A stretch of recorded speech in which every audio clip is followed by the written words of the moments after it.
مرحبا بكم متابعي قناة أخبارنا نيوز. لا تنسوا الاشتراك في القناة ليصلكم كل جديد.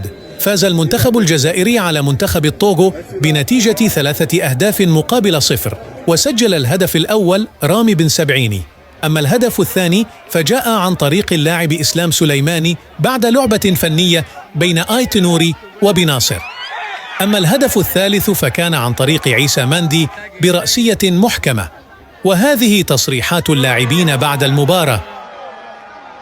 كانش تهم النتيجه، كان يهم الاداء، كيفاش نقدروا نخرجوا البالون، كيفاش نحاولوا ما نضيعوش كرات الفرص يجيونا نسجلوهم، اي اهم حاجه. وكما قلت لك هاي مباراه وديه، قاعدين نحضر البطوله كاس افريقيا ان شاء الله، ومازلنا مباراه وديه مع بوروندي.